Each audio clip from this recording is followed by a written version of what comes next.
I was watching a talk with you and Neil Donald Walsh, and he said, we both wrote great books, but the difference between him and you is that you live it. And so first, I just got to thank you for being such an example for something that's truly missing in most of the world.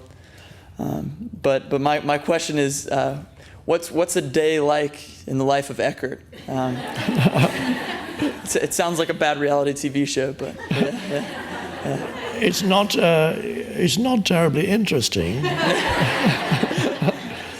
It's very ordinary, unless when I'm traveling it gets a bit more interesting because there's a plane to catch and there's a hotel and so on. But when I'm not traveling, it's extremely ordinary. I love being, so there's always set aside time for just being still or walking in nature. And I'm notorious for not meeting deadlines. And everybody knows when they say there's a this needs to be done, this thing needs to be done by so and so. Well, we'll see. And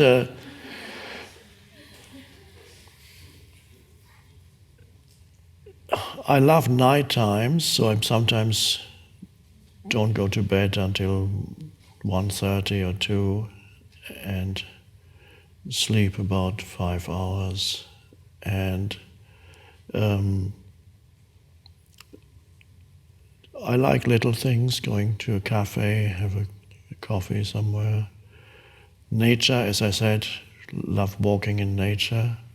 Reading occasionally, being, doing whatever needs to be done. People call, there's always things that need to be done. I do them quietly. Some things don't get done at all, and then they disappear. Easier for you, right? Yeah. Are you still able to go out in public, though? And what? Still able to go out in public? Well, that is interesting. I go out, usually with a baseball cap, which I never really liked, but I've been wearing them for years now. And because I love privacy, I love to be invisible. I love to be in a room and being able to just observe what goes on in the room without anybody being aware that I'm there. That's more difficult now.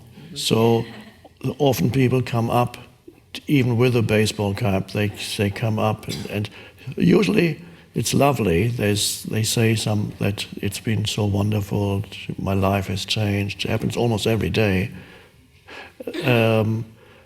And that's wonderful. I prefer not to be recognized, but the moment it happens, I'm happy and I respond, and there's a loving interaction. But my preference is not to be seen.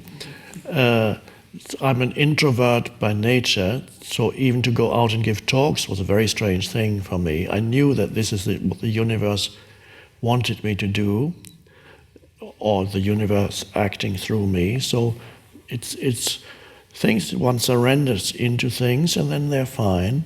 It's not my nature to go out on stage and talk. So every situation brings its own challenges.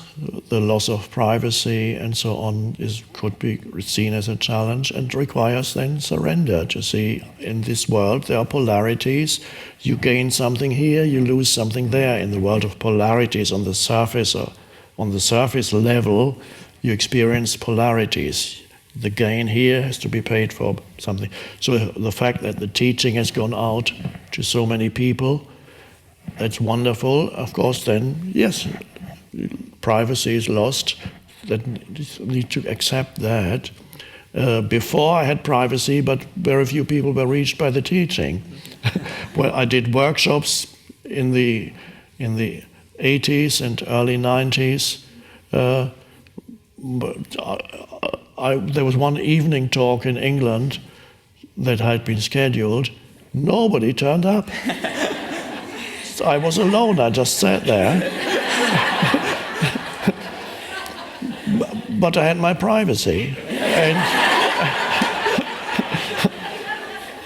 And then I had a workshop one scheduled. Usually I had about 7, 10, 12, 15 people for little workshops. Or one workshop had been, somebody had organized a workshop for me, and I arrived for a weekend, Saturday and Sunday.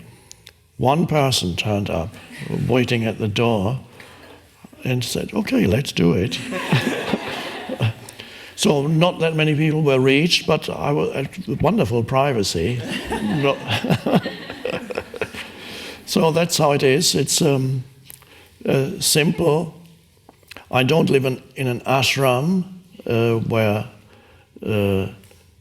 some spiritual teachers live in ashrams where they're surrounded by people who go. And that can be, of course, comforting for a while to the ego, if you still have an ego, hopefully not to the spiritual teacher. But it's not good.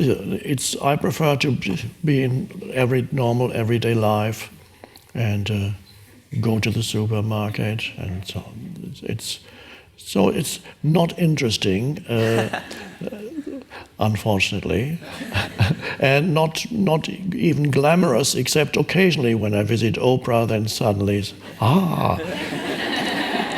driving into the gates open to the big mansion, and you drive in, But otherwise not that much glamour.